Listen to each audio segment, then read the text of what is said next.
Seems unlikely that what he said is accurate. There can be differences in interpretation as to what constitutes interference, but certainly as between our intelligence community and President Putin, I'd want to think it's much more likely that our intelligence community is reporting accurately. And I think it has to be regarded as very troubling. Now, that's a separate question from the degree of involvement of President Putin with the Trump campaign, which remains to be investigated. And I think we all have to hope for an honest, thorough, bipartisan investigation. Do you think that's happening now? I was gratified to see the Senate stepping up on this. You know, Senator Warner, who's hardly a fiery left-winger, said that he thought this was the most important thing he was going to do in his public service career. And my hope would be that the Senate will fill the space. And his Senate, this isn't what I do, evaluate investigations, make judgments about Russians. This isn't where I have expertise, but as a citizen watching the House investigation, it felt neither objective nor professional. Well, on both sides, though. Adam Schiff is also a little bit hyperbolic with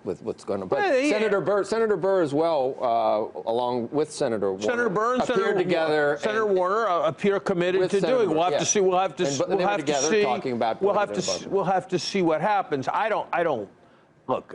Politicians use strong language, but I think it would be dishonest and disingenuous, even by the standards of your right-wing advocacy, Joe, to somehow suggest that Congressman Schiff's sins, whatever they are, and I think they're pretty small, are remotely comparable to a variety of mistakes that the chairman of the House Intelligence Committee has made repeatedly. He seems much more interested in the process than in what is actually in the information. I think he's very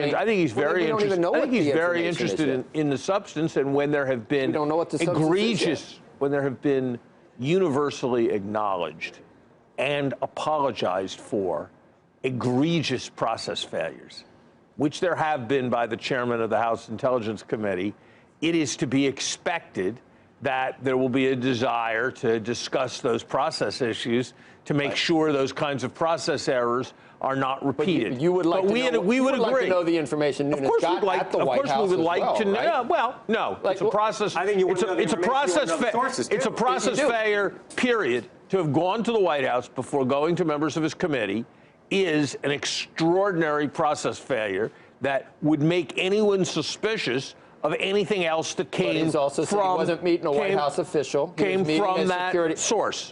Trey Gowdy said, "I don't care if you got this from the White House or the Waffle House. I'm interested in the content of what's there, not in the process." That's exactly the kind of means justify the ends logic that was behind Waterhouse. Where would you have gone to look at that information? That was behind the water. In any of the many entirely secure facilities maintained on an apolitical basis in Washington. Look, Joe, I've been in government. I don't think you have. No. There are a variety of norms and expectations in dealing with classified information and sensitive matters about how one behaves to isolate politics. You should have helped Hillary with that. We have seen examples where those things have been violated. I'm not talking about means of communication. I'm talking about investigations of sensitive questions, which are done carefully with extensive lawyering, with a view to protecting everyone's rights, not with a view to getting on television as rapidly as possible and currying political favor. Hey there, thanks for checking out CNBC on YouTube. Be sure to subscribe to stay up to date on all of the day's biggest stories. You can also click on any of the videos around me to watch the latest from CNBC. Thanks for watching.